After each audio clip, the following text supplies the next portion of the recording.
Be careful if you see SEO proposals like the one I'm about to explain.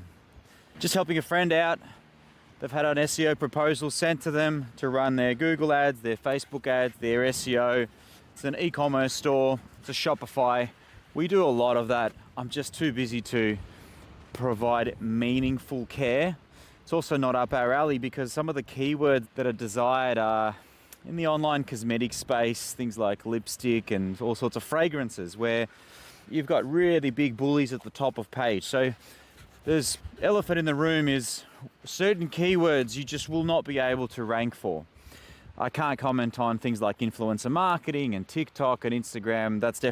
It's definitely the avenue to go and try and track conversions and pivot. The first red flag for me was when I was looking at this proposal, there was absolutely no custom analysis. It doesn't have to be custom. It needs to be somewhat relevant to this particular client. So here was a generic list of tiers. First red flag is quick tier of SEO, slow tier of SEO, one's more expensive, packages. You can't package SEO. Every industry, every niche is different. Cost per click is different. The cost of entry to market is different.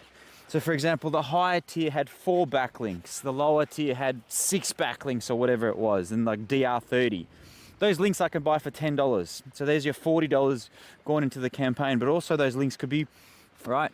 But without looking at the competitors that are currently ranking at the top for your desired keywords and understanding what makes them rank and basing the campaign from that, there's no point pitching and throwing numbers around.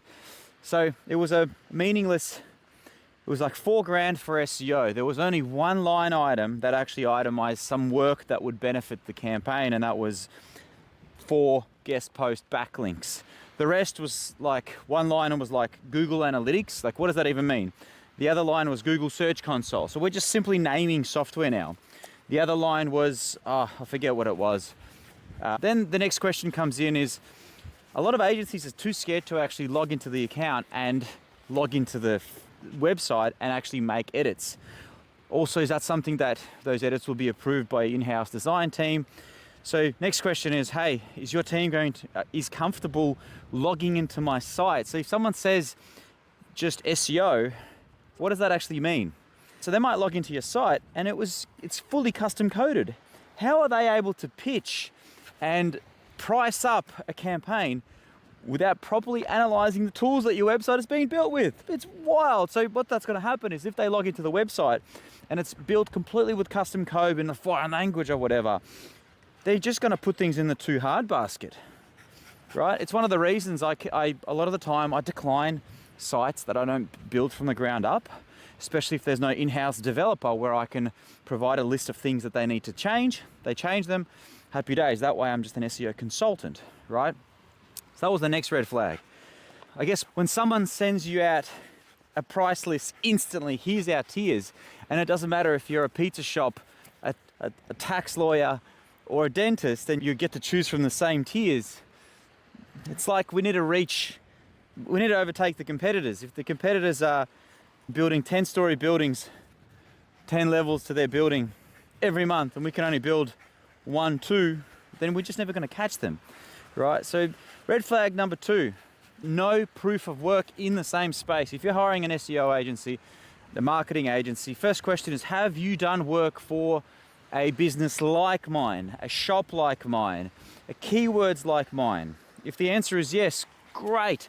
Show me some results. Show me what you actually did. When I say actually did, everyone can pull a bunch of traffic graphs and call them ranking bonus, but did you actually contribute to that? What did you actually do? Were you logging into the site? Were you making the edits? Right, and you can quickly see if you're speaking to someone that is an authority on this topic, or they're just here to sell you and handball, which is what this was happening. It was the senior guy with the suit pitching, and then he's, yep, one of my team members, blah, blah, blah, she has had experience in this space. Don't take that for granted. What was she actually doing? Was she just strategizing on blog creation? Was she building backlinks? Was she making technical edits? Was she doing 301 redirects?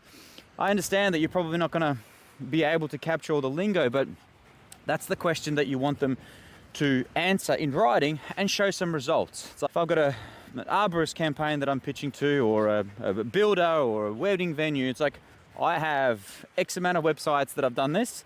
Here are the leads that they're getting. Visually show them the leads. Here's the traffic, here's their rankings, here's their cost per click, here's their cost per lead. So it's like, bang, I am an authority on these topics. In this case, because it's in the cosmetic space, like, I could easily pitch and sell the same thing, but I don't want to do that because ethics, right? I don't want to put her through meaningless SEO tasks because I know we're not going to rank for those particular keywords.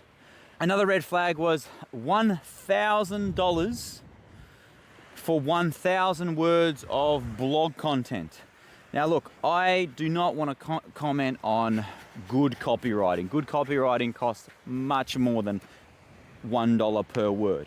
But SEO blog content, for the sake of building trust with Google, that genuinely answers queries and questions, a 4 or 5K a month campaign receives 10 to 23,000 word blogs almost each month from us. It's something that I include as part of the SEO campaign because the SEO campaign needs it. I don't bill it on top or do it separate. Now, everyone does things differently. If they want to break things down, maybe there is an in-house blogger. I totally respect that agencies do that, but that's another red flag. We're living in an age of ChatGPT and AI where if it's for the sake of SEO, you should definitely have writers. But man, if you're paying someone 40, 50 bucks an hour to write content in Melbourne that is most likely going to be processed through ChatGPT anyway, for the sake of SEO. Now, if they're creating sales copy for a landing page and a funnel, ignore what I just said, but it's not. These were just blogs, and you're meant to pay the 4 or 5K a month for the SEO, and then you choose how many blogs you want. How many blogs you want should depend on how many blogs the competitors already have and their current velocity of deploying those blogs. So another red flag. What do we learn? If you're choosing an SEO agency or a marketing agency, first question is, have you worked with other businesses like me? Show me some results. What did you actually do? If they're like, oh, one of my account managers, my strategist has, sweet, book a call with them. See where they stand. You don't want someone taking on the campaign and figuring things out. Another thing, you want them to log into the website and confidently tell you that they're able to access all the tools that they need to do what they need. Because what's going to happen is we're going to need to make some title changes, H1 tags, whatever, footer, just all the technical stuff. The tech guy's going to log in and we don't have this license for this plugin. We don't have this. I don't know how to access this. Then that's simply going to put in the too hard basket. Sometimes agencies won't even vocalize it, or they'll be like, hey, we can't do this. And then it just falls over and a very important task cannot get done.